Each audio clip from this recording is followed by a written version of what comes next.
Governor J.B. Pritzker signaling yesterday he intends to sign the state budget once it gets to his desk, and they'll have a big signing ceremony. It's a $50.6 billion budget.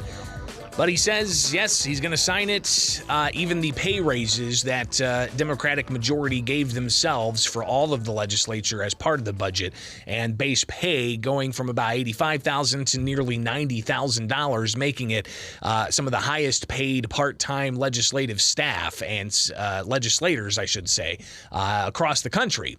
So Illinois lawmakers giving themselves a raise in the upcoming state budget. And here's Governor J.B. Pritzker at a stop in Quincy yesterday, talking about the budget and the pay raises and whether or not he supports giving legislators a pay raise. The governor laying this out during a stop as he goes and quote, amplifies the state budget's taxpayer investments in a whole host of things. Here's the governor. Well, the General Assembly obviously makes decisions for itself, but it is written into law when you talk about the 17%. For years, and particularly under my predecessor, members of the General Assembly weren't getting paid at all because no budget for a couple of years, right? Then their pay had been frozen. And so you can imagine, I think pay was frozen for almost 10 years in Illinois for General Assembly members. I'm sure that Senator Tracy will correct me if I'm wrong, but it's something like that, right? So you can imagine it seems like an enormous bump to have 1 year where you're going up 17%, as happened, I think, last year. But it was in part because literally pay had been frozen. And that's, by the way, while we were raising the minimum wage in Illinois so people could earn more, and it had been at $8.25, now at about $14.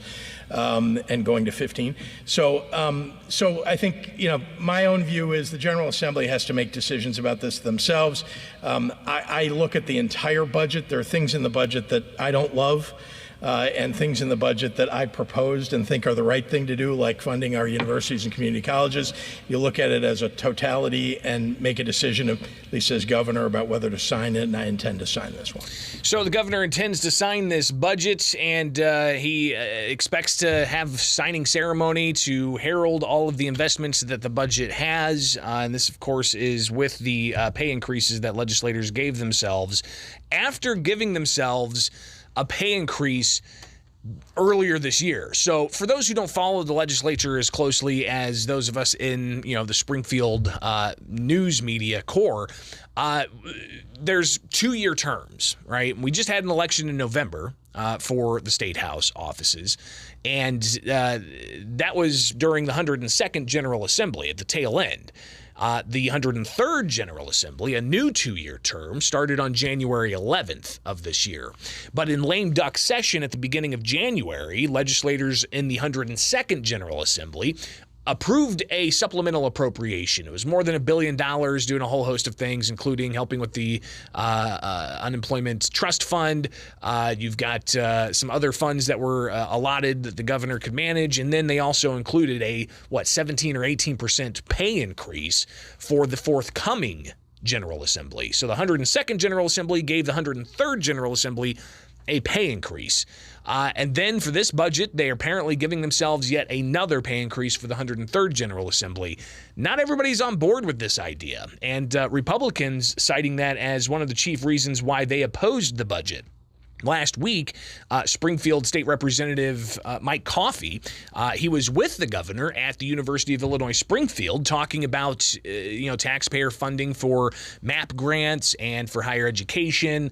But Coffey was asked why he didn't support the budget. Well, I think the biggest thing for me were the pay raises for legislators.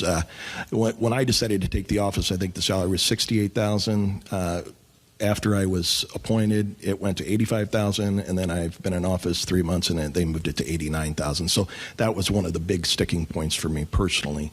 And then when it comes to why the Republicans vote against the budget, I think a lot of the people in the House felt that they weren't included in some of the negotiations. I particularly was on public safety appropriations, and when we went through the different departments, we were shut out of those meetings. So I think a lot of it it was in protest the way things were handled in the House. And interesting to see Governor J.B. Pritzker right behind Coffee, while Coffee makes those statements of Republicans in the House being frozen out of budget negotiations. But he says big sticking point was the pay raises, going from what, 70 to 85,000, and then 85,000 to nearly 90,000. And it's a part-time job, some people argue, but they're still going to get those pay raises.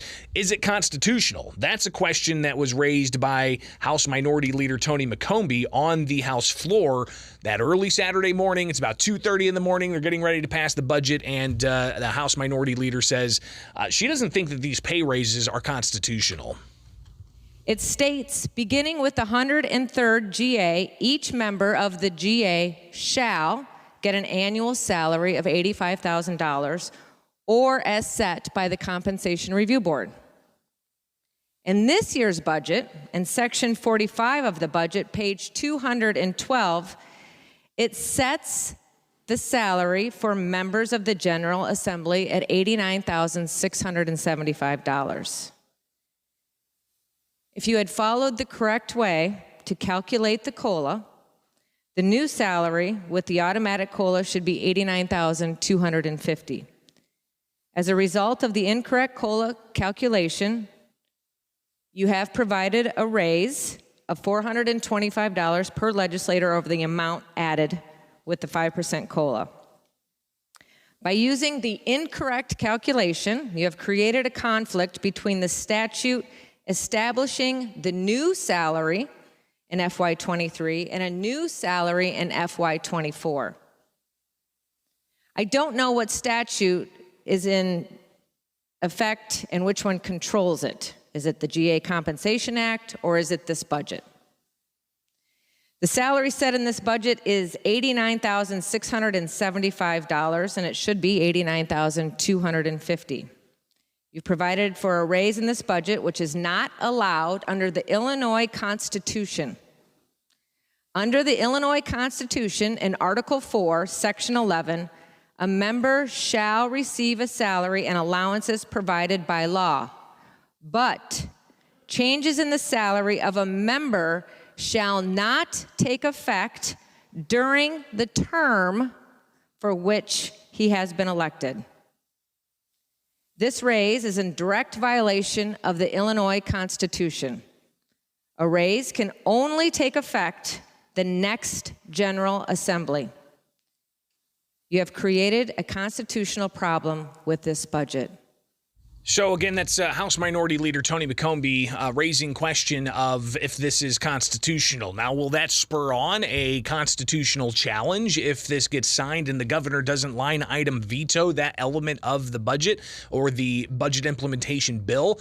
That question has yet to be seen because the budget has yet to be sent to the governor for his signature, but we'll be watching that closely.